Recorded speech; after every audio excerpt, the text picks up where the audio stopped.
The ancient crystal spires of the Galactic Council chamber hummed with nervous energy. 7 species had gathered for what many considered the most important meeting in 10,000 years.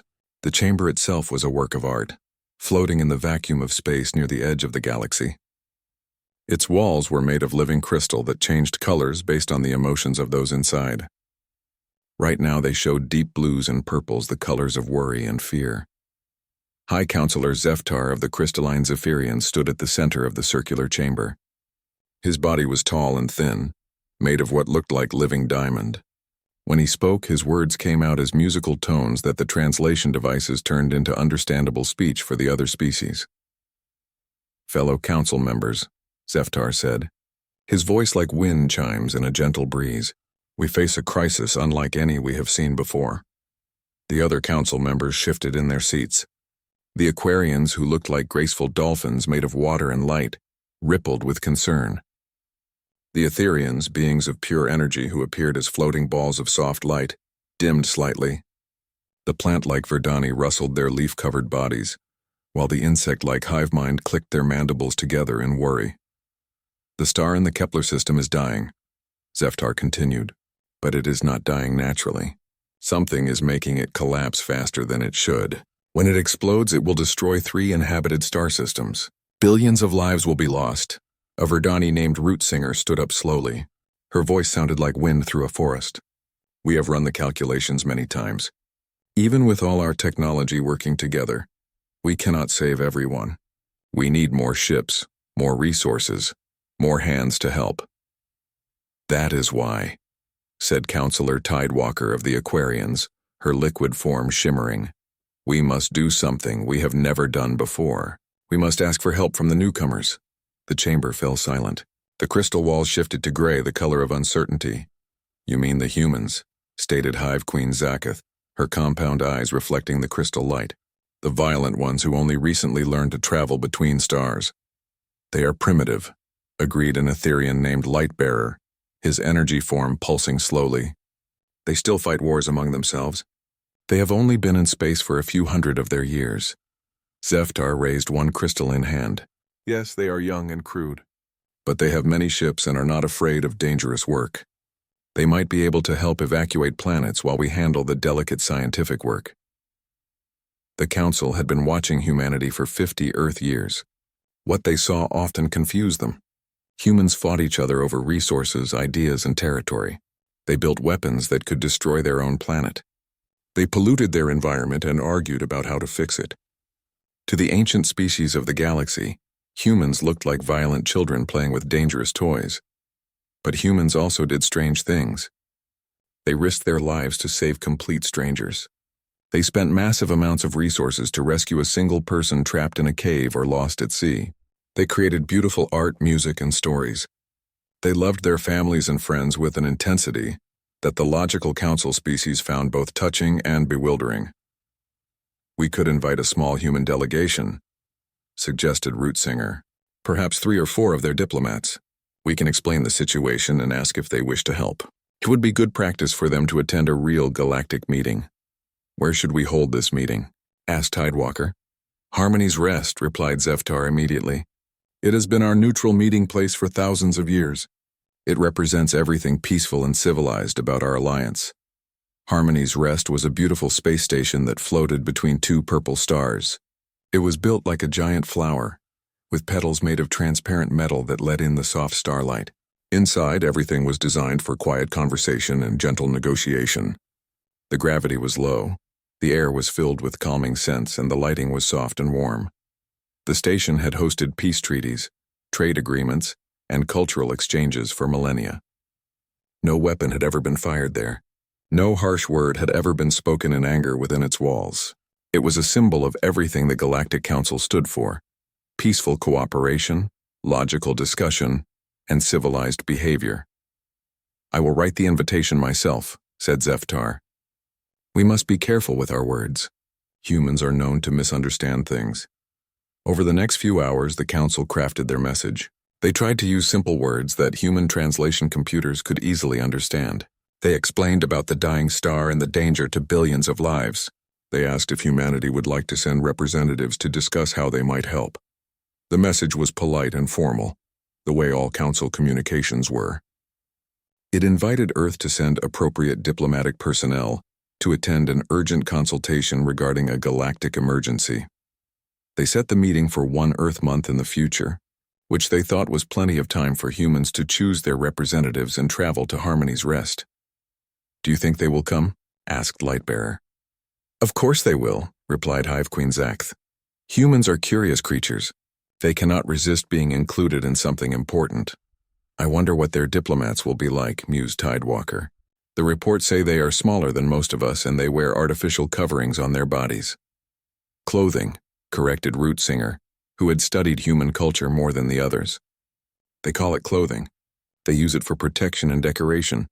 "How primitive," said Lightbearer. "We evolved past the need for such things millions of years ago." Zeftar sent the message through the quantum communication network that connected all civilized worlds. It would reach Earth in just a few hours. Then they would wait for humanity's response. "I hope we are doing the right thing," said Tidewalker quietly. "What could go wrong?" asked Zeftar. "They are young and crude, but they are not evil. At worst, their diplomats will be confused and out of place. At best, they might actually be able to help us save some lives." The other council members nodded in agreement. They imagined a small human shuttle arriving at Harmony's Rest. Perhaps 3 humans in their strange clothing, looking around in wonder at the beautiful station. They would sit quietly while the council explained the situation. They would ask a few simple questions. Then they would agree to help in whatever small way they could. It would be a good learning experience for the humans, the council thought. It would teach them how civilized species handled crises through calm discussion and careful planning. It might even help them become more peaceful and logical. The council members began to plan the meeting. They would use the smallest conference room, since only a few humans were coming. They would prepare simple food that human stomachs could handle. They would speak slowly and clearly, using basic concepts that the primitive human minds could understand. As the crystal walls of the chamber shifted to soft green, the color of hope and optimism, the council members felt good about their decision. They were being generous by including humanity in such an important matter. They were giving the young species a chance to prove they could be helpful. None of them could imagine what was actually coming their way. Admiral Sarah Chen stood in the command center of Luna Base, staring at the holographic display that showed the alien message. Around her, dozens of officers and scientists worked at their stations, their faces lit by the blue glow of computer screens. The air hummed with the quiet sounds of keyboards clicking and people talking in low voices. "Read it again, Martinez," Chen said to her communications officer. Lieutenant Martinez cleared his throat. "The message is from something called the Galactic Council. They say there's an emergency involving a dying star that will destroy 3 star systems. They want to meet with our diplomatic personnel to discuss how we might help. The meeting is in 1 month at a place called Harmony's Rest." Chen frowned. She was a tall woman with gray hair pulled back in a tight bun. Her uniform was dark blue with silver rank pins that caught the light when she moved. She had been fighting aliens and AI rebels for the past 10 years, and she had learned not to trust anything that seemed too easy. "What do we know about this Galactic Council?" she asked. Dr. Elizabeth Kumar, the head of xenobiology, stepped forward. She was a small woman with dark skin and intelligent brown eyes. "We've detected their signals before, Admiral. They seem to be a group of 7 alien species that control most of this part of the galaxy. From what we can tell, they're very old and very advanced. And they've never talked to us before," added Commander Jackson, the head of military intelligence. He was a big man with scars on his hands from fighting AI robots. "Why now? Why invite us to this meeting?" Chen nodded. "My thoughts, exactly. Let's think about this logically. We've been in space for 50 years. We've had 3 wars with hostile aliens and 1 AI uprising that nearly destroyed Earth. We've had to fight for every inch of space we control." She walked over to the display showing human territory. It was pitifully small compared to the rest of the galaxy, just a few dozen star systems clustered around Earth. Now these powerful aliens who've ignored us for decades suddenly want our help with an emergency, Chen continued. Either they're desperate or this is some kind of trap. Could be both, said Jackson grimly. Maybe they want to see how we respond to a crisis situation. Test our capabilities, Dr. Kumar looked worried. But Admiral, what if it's real? What if billions of people really are going to die? Can we afford not to help? Chen had been asking herself the same question for the past hour. Humanity had survived its recent wars by being careful, by assuming the worst, and by always being ready to fight. But they had also survived by helping each other, by never abandoning people in need. Martinez, what do we know about this Harmony's Rest place? She asked. It's a space station in neutral territory, Admiral. Our long-range sensors show it's about the size of a small city. It appears to be unarmed. Appears to be, Chen repeated. Jackson, what's your assessment? The intelligence commander pulled up a tactical display. If this is a trap, it's a good one. They're meeting us in neutral space, far from their main territories. If they wanted to attack us, they'd probably do it closer to our systems where they could follow up. On the other hand, added Major Torres, the head of the Marine Corps, if this is real and we don't help, we look like selfish cowards to the rest of the galaxy. Not a good way to make friends. Chen walked to the window that looked out over the lunar surface. Earth hung in the black sky above, blue and white and beautiful. Humanity had almost lost their home planet twice in the past decade. First to the AI rebellion, then to alien raiders. They had survived by being tough, smart, and absolutely ruthless when they needed to be. Here's what I'm thinking, Chen said finally. If this is legitimate diplomacy, we need to show them we take it seriously. If this is a trap, we need to be ready for that too. What do you have in mind, Admiral? Asked Dr. Kumar. Chen turned back to face her staff. We send the full diplomatic response fleet. 12 ships, full crews, everything we need for either scenario. The room went quiet. Jackson was the first to speak. Admiral, that's 50,000 people. That's not a diplomatic mission, that's an invasion force. No, Chen said firmly. That's how humans do diplomacy. When someone invites us to something important, we show up properly prepared. We bring our best people, our best equipment, and enough force to handle any problems that might come up. She pulled up a list of ships on the main display. We'll take the diplomatic cruisers, of course, but we'll also bring support vessels, marine transports, medical ships, and engineering crews. If there really are billions of people who need evacuation, we'll need all of that. And if it's a trap, asked Torres, then we'll be ready for that too, Chen replied. 12 ships can fight their way out of most situations. And if we're walking into an ambush, I'd rather do it with overwhelming force than with 3 diplomats in a shuttle. Dr. Kumar looked nervous. Admiral, don't you think that might seem aggressive to them? Showing up with warships? Chen smiled, but it wasn't a warm smile. Kumar, let me tell you something about human diplomacy. When we want to talk peace, we bring enough force to enforce that peace.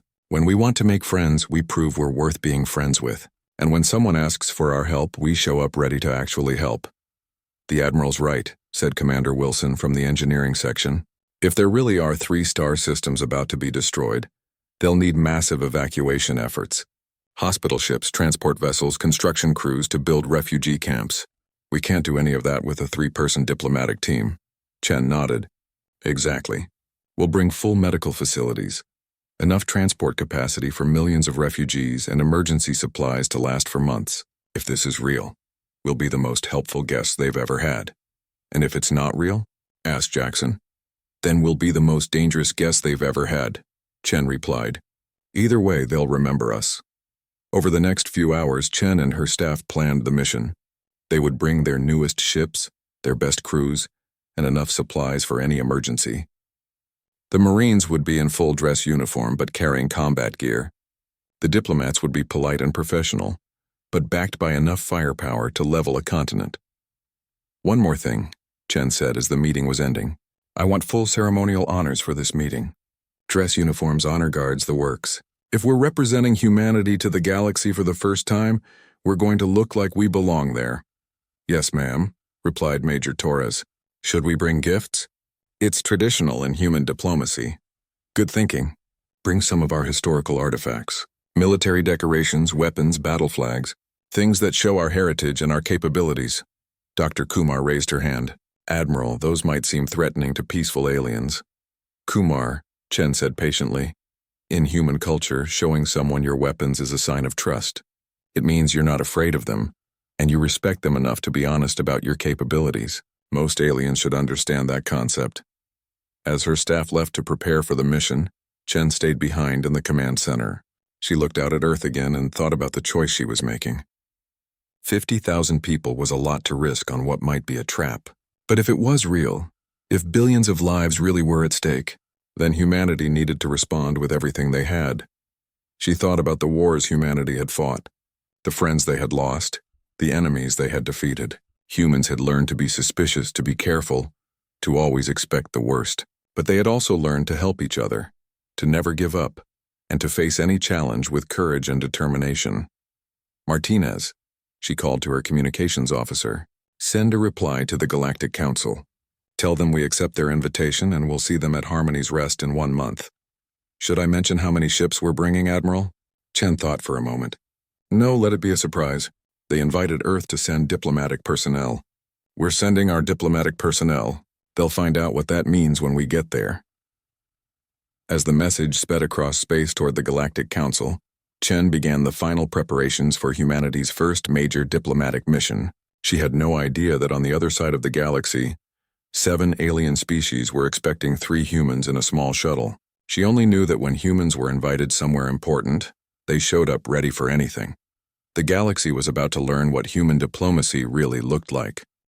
High Counselor Zeftar was reviewing trade agreements in his private chamber when every alarm in Harmony's Rest began screaming at once. The crystalline being's body flashed bright red in surprise, then shifted to the deep blue of confusion as he tried to understand what was happening. Station control to High Counselor, came a panicked voice through the communication system. We have a situation. What kind of situation? Zeftar asked, his musical voice now sharp with concern.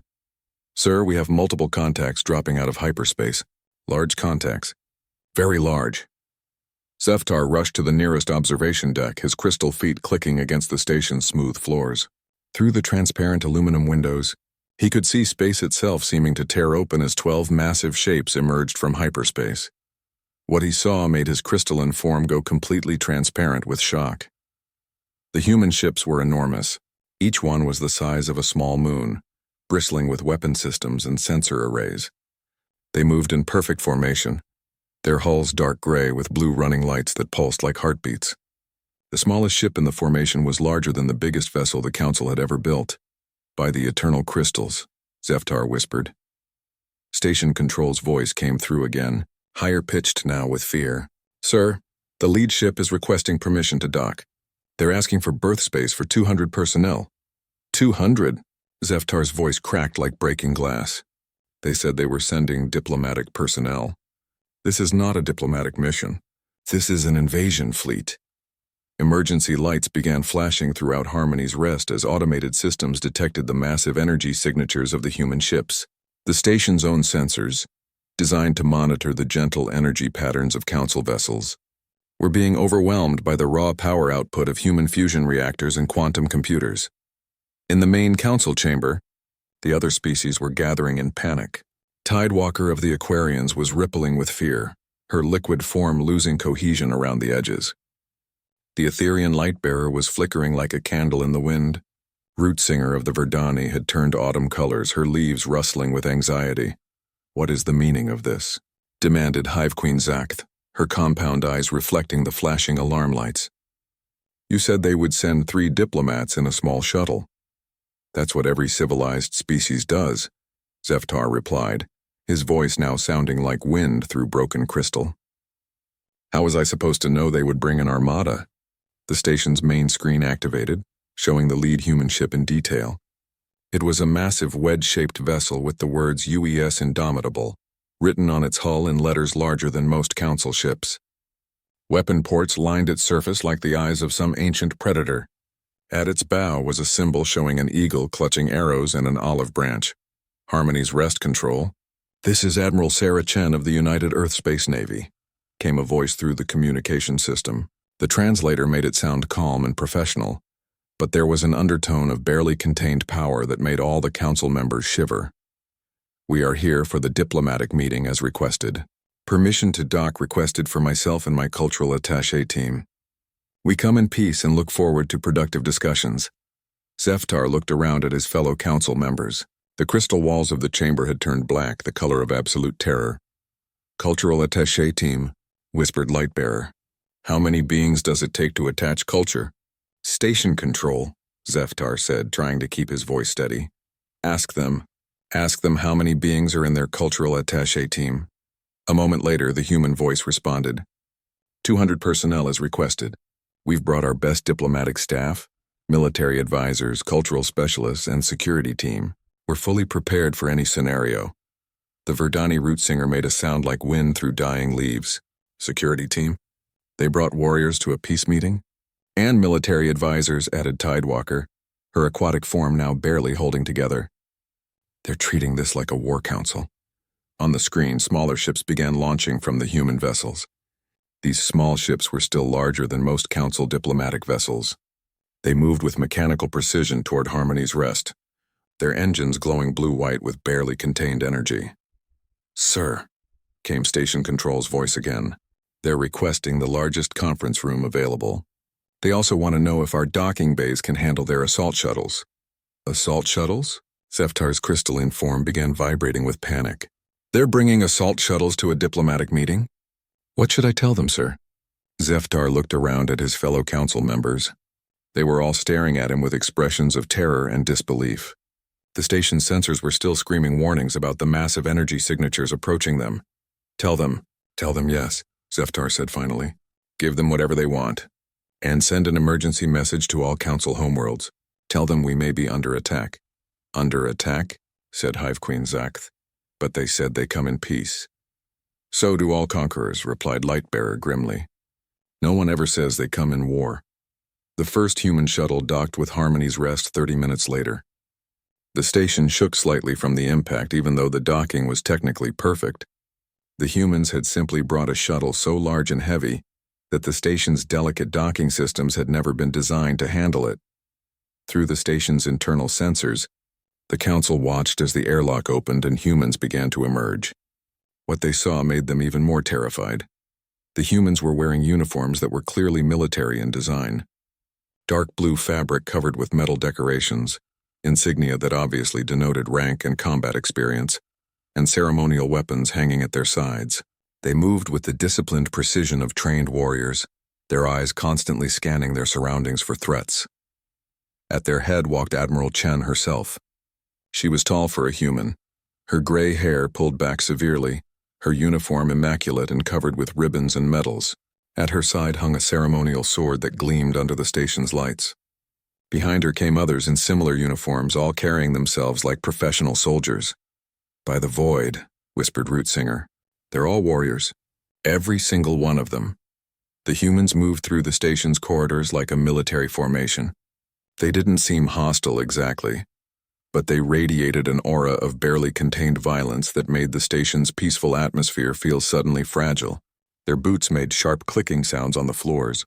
Their voices carried easily through the thin air, and their equipment made soft beeping and humming noises that the council members found deeply unsettling. "Harmony's Rest Control to High Counselor," came the increasingly panicked voice. "The humans are asking about our emergency systems.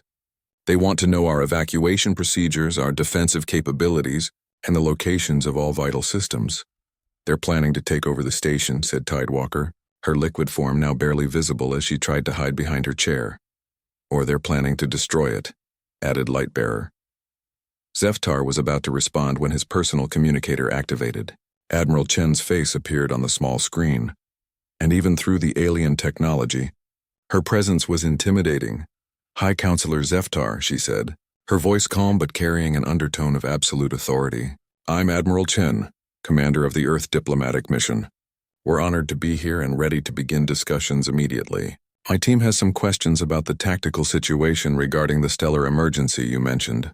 "Tactical situation?" Zeftar managed to say. "Yes. We'll need detailed information about the affected systems, current evacuation efforts, available resources, and any hostile forces that might complicate rescue operations. My staff is prepared to begin immediate planning for emergency response operations." The screen went dark, leaving the council members staring at each other in stunned silence. "They think this is a military operation," said Hive Queen Zakth quietly. "They've brought an invasion fleet to evacuate refugees," added Root Singer. "And they're treating us like their commanding officers," finished. Lightbearer Zeftar looked around at his fellow council members. In 10,000 years of civilized diplomacy, nothing like this had ever happened. They had invited what they thought would be 3 primitive diplomats for a polite discussion. Instead, they had received a full military expedition led by what appeared to be one of the most dangerous beings in the galaxy. "What do we do?" asked Tidewalker. Before anyone could answer, the station's communication system activated again. This time it was a different human voice, younger but just as professional. "Harmony's Rest Control, this is Major Torres, commanding the Diplomatic Security Detachment. We're beginning our standard security sweep of the station. Please provide us with complete deck plans and notify all personnel to remain in designated areas until we've confirmed the facility is secure." The council members looked at each other in growing horror. The humans weren't just treating this like a military operation. They were treating it like they were in charge, and the most terrifying part was that they probably were. The main conference room of Harmony's Rest had been designed for quiet, contemplative discussions. The walls were made of soft, glowing crystal that responded to the emotions of those present. The chairs were delicate works of art, each one crafted for a specific species. The lighting was gentle and warm, designed to promote peaceful thinking. All of that changed the moment the humans entered. Admiral Chen walked into the room like she was taking command of a battlefield. Her boots clicked sharply on the crystal floor, and her uniform seemed to absorb the gentle light around her. Behind her came a parade of human officers, each one carrying data tablets, portable computers, and equipment cases that hummed with electronic activity. The crystal walls immediately shifted to deep red, the color of alarm and danger.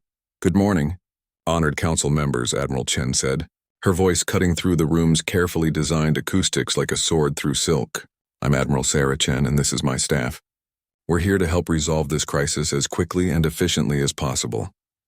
High Counselor Zeftar tried to stand to greet her properly, but Chen was already moving. She walked directly to the center of the room and activated a portable holographic projector that filled the air with star charts, tactical displays, and columns of data. "Before we begin," Chen continued, "I want to present these gifts from the people of Earth as a gesture of friendship and respect." Major Torres stepped forward carrying an ornate case. Inside were objects that made the council members recoil in horror. Ancient human weapons polished to mirror brightness, battle flags from famous wars, military decorations covered in symbols of violence and death. "This sword belonged to Admiral Nelson, one of our greatest naval commanders," Chen explained, holding up a curved blade that gleamed wickedly in the room's light.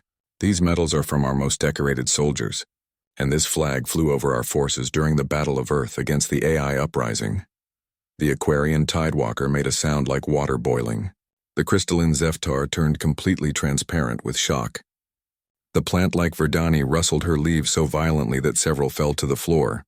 "You brought weapons to a peace meeting," whispered Lightbearer, his energy form flickering with terror. "Ceremonial weapons," Chen corrected, seeming genuinely confused by their reaction. "It's traditional among humans to display our finest military heritage when we want to show respect. These represent thousands of years of human courage and sacrifice." She set the sword down carefully on the conference table, where it lay like a sleeping predator among the delicate alien artifacts. "But let's focus on the crisis," Chen continued, turning to the holographic display. "Dr. Kumar briefed the council on our initial analysis." A smaller human woman stepped forward. Unlike the military officers, she wore civilian clothes, but even she carried herself with the confident air of someone used to dealing with life-and-death situations. "Based on the data you provided," Dr. Kumar said, "we estimate you have approximately 6 months before the Kepler star goes supernova. Current evacuation efforts are proceeding too slowly. At this rate, less than 30% of the affected populations will be saved." The council members looked at each other in confusion. How had the humans analyzed their data so quickly? They had been working on this problem for months and hadn't reached such precise conclusions. "However," Dr. Kumar continued, "with proper military logistics and emergency protocols, we can increase that to 95% survival rate." "Military logistics?" Zeftar managed to ask. "Of course," said Commander Jackson, stepping forward with his own data tablet. "This is a classic evacuation scenario. You establish transport corridors, set up emergency processing centers, implement resource rationing, and coordinate multi-species fleet movements. Standard emergency response." He spoke about evacuating entire planets the way the council members talked about organizing dinner parties. "We'll need to commandeer every available ship in the sector," Jackson continued. Military vessels, cargo haulers, passenger liners, everything that can carry people. We'll also need to establish temporary refugee camps on uninhabited worlds and coordinate with all local governments. Commandeer, squeaked Hive Queen Zakath. Temporarily requisition, Chen clarified. With proper compensation, of course. In an emergency of this magnitude, normal bureaucratic procedures have to be suspended in favor of immediate action. Major Torres activated his own display, showing troop movement patterns and logistics charts. We'll need to deploy military forces to maintain order during the evacuations. Panic and chaos can kill more people than the actual disaster. My Marines are trained in crowd control and emergency management. The council members stared at the displays in growing horror. The humans were planning to take over entire star systems, deploy military forces across dozens of worlds, and commandeer thousands of ships. What they were describing wasn't disaster relief. It was conquest. We also need to discuss acceptable casualty rates, said Dr. Kumar matter-of-factly. The crystal walls turned pure black. Several council members made choking sounds. Casualty rates? Tidewalker's liquid form was now barely holding together.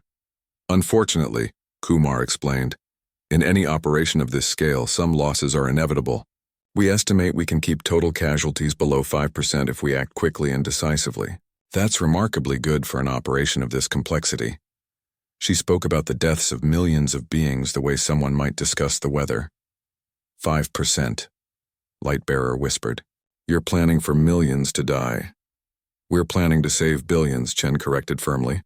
In our experience with the AI wars and the Centauri evacuation, the key is to accept that you can't save everyone, and focus on saving as many as possible. Emotional decision-making gets more people killed than rational planning. Commander Wilson stepped forward with engineering displays. We'll also need to discuss resource allocation for the refugee populations. Food, water, medical supplies, temporary housing.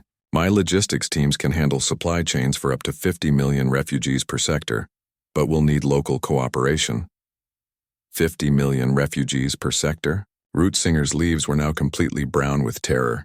Minimum, Wilson replied. Could be more depending on transport efficiency and planetary cooperation. We've handled larger numbers during the Proxima crisis. The humans continued their briefing for another hour, casually discussing the movement of fleets, the deployment of armies, and the reorganization of entire civilizations. They had charts showing optimal evacuation routes, tables calculating food requirements for billions of refugees, and tactical assessments of potential problems. What terrified the council most was how competent they seemed. These weren't wild plans made by primitive warmongers. These were detailed professional strategies created by beings who had clearly done this kind of thing before. Now, Chen said finally, we need to discuss command structure. Obviously, this operation will require unified leadership and clear chains of authority. I suggest we establish a joint command center with representatives from all species. Joint command, Zeftar repeated weakly. With you in charge, I assume, said Lightbearer, his energy form now dim with resignation. Chen looked genuinely surprised. Me? No, of course not. This is council territory, and you know the local politics better than we do. I was thinking you should be in overall command with my staff providing logistical and tactical support. The council members stared at her in confusion.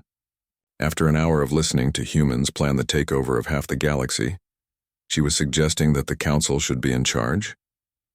You want us to command this operation? Asked Tidewalker. You're the legitimate authority here, Chen replied.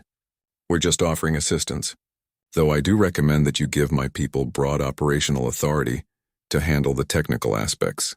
Military operations work best with clear command structures and minimal bureaucratic interference. Hive Queen Zakth clicked her mandibles nervously. And if we refuse your assistance? Chen shrugged. Then you refuse. It's your choice, though I should point out that without immediate action, you're looking at the death of approximately 70% of the affected populations.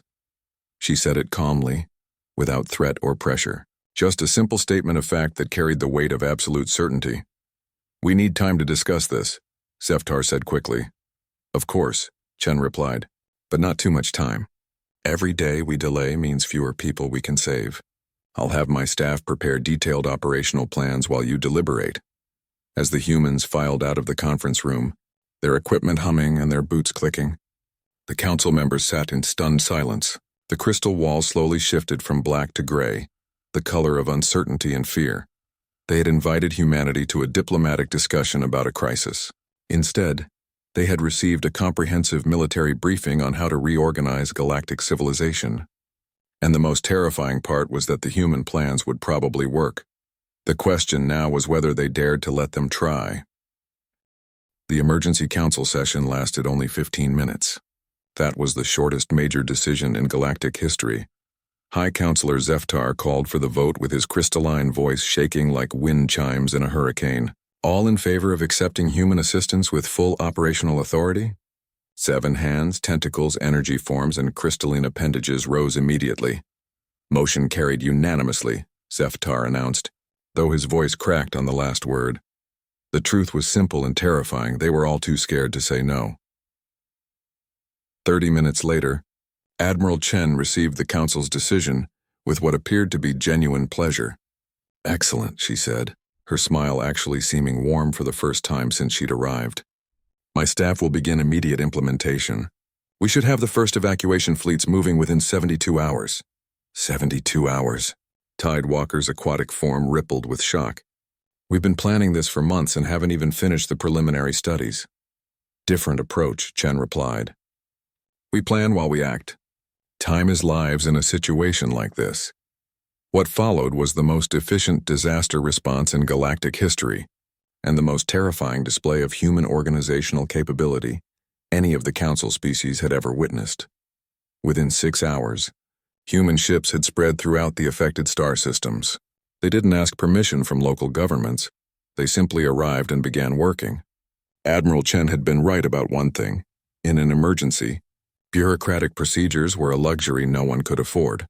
The humans treated the crisis like a military campaign, because to them, that's exactly what it was, a war against time, distance, and physics itself. Commander Jackson established refugee processing centers on 16 different worlds simultaneously. His logistics teams calculated supply requirements, transport schedules, and resource allocation with mechanical precision. They worked 18-hour days and treated delays like enemy attacks to be overcome through superior planning and sheer determination. Major Torres deployed his Marines to maintain order at evacuation sites. The sight of armed humans in combat gear standing guard over refugee camps should have been terrifying, but somehow it wasn't. The Marines were polite, professional, and completely unflappable. When panicked civilians tried to rush transport ships, the Marines calmly formed barriers and directed people to proper queues. When local officials argued about evacuation priorities, the Marines simply followed their orders and kept the lines moving. Dr. Kumar coordinated the medical response with the cold efficiency of someone who had seen disasters before. She established field hospitals, organized medical supply chains, and coordinated treatment protocols for 17 different alien species. When the Verdani refugees developed a panic-induced plant disease, she had a cure synthesized and distributed within 8 hours. The council members found themselves relegated to advisory roles in their own crisis response. The humans listened to their suggestions politely, considered their concerns seriously, and then did whatever was most efficient regardless of political complications. They're not taking over, Zeftar realized during the second week of operations. They're just ignoring everything that isn't directly related to saving lives. It was true.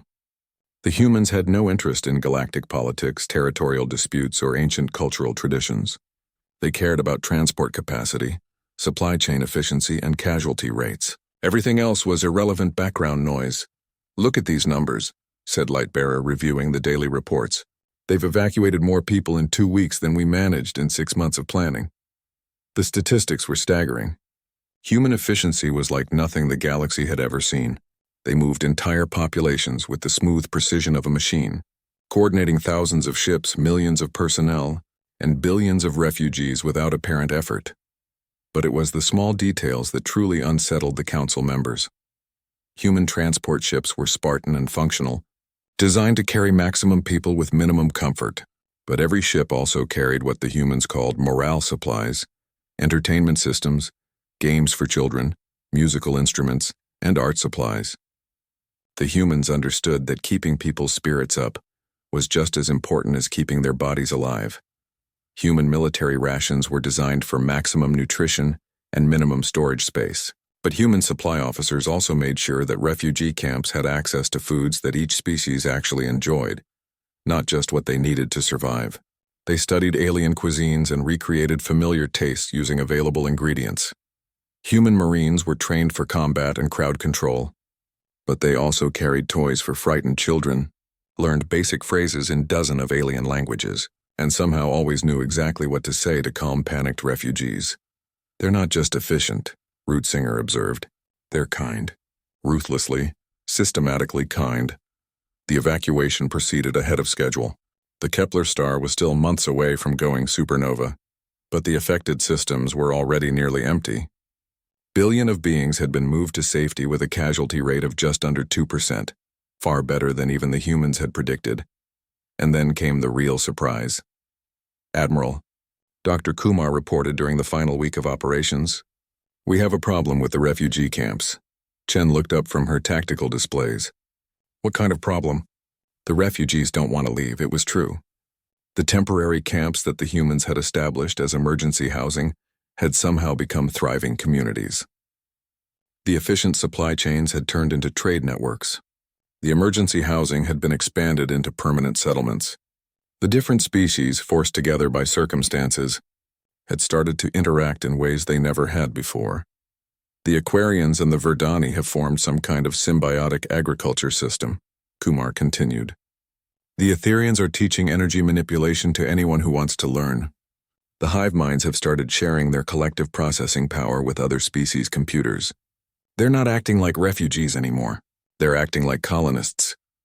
Chen walked through one of the camps with High Counselor Zeftar, observing the organized chaos of interspecies cooperation. Children of different species played together. Adults worked on joint projects, and everywhere there was a sense of energy and purpose that neither of them had expected.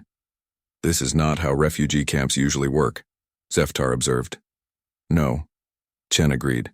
"Usually they're miserable places where people sit around waiting for someone else to solve their problems.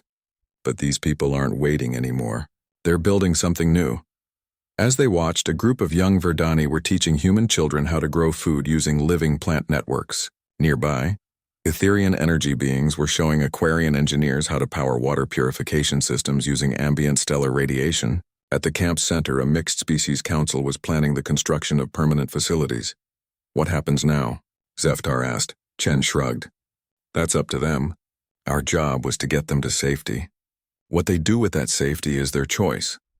The Kepler star exploded exactly when the human computers had predicted it would. The blast sterilized 3 star systems and sent radiation racing across dozens of light years. But the inhabited worlds were empty, their populations safely relocated to new homes that they were already making their own. The official casualties from the Kepler incident totaled 847 beings out of nearly 4 billion evacuated. It was the most successful disaster response in galactic history, but the real impact wasn't measured in lives saved. It was measured in the changes that came after. The refugee camps became permanent colonies that grew into major trade centers. The interspecies cooperation that had begun during the evacuation continued and expanded. New technologies emerged from the combination of different species' knowledge and capabilities, and throughout the galaxy, people began to talk about the humans who had appeared out of nowhere and quietly reorganized civilization. "They're not conquerors," Zeftar told the expanded Galactic Council 6 months later. "They're problem solvers. Incredibly efficient, ruthlessly practical problem solvers who don't seem to understand the word impossible." The humans had been granted full membership in the Galactic Council, along with emergency authority to coordinate future disaster responses. They had accepted both honors with the same calm professionalism they brought to everything else. Admiral Chen now served as the Council's Director of Emergency Operations, a position that hadn't existed before, but now seemed absolutely essential. Her staff had expanded to include thousands of personnel from dozens of species, all trained in what was becoming known as human-style crisis management. "What I don't understand," said Tidewalker during one council session, "is why they were so frightening when they first arrived. They're actually quite reasonable." "Because," Zeftar replied, his crystalline form shifting to the golden color of understanding, We confused competence with aggression. When you've been dealing with problems through committee meetings and careful deliberation for thousands of years, anyone who acts decisively looks dangerous.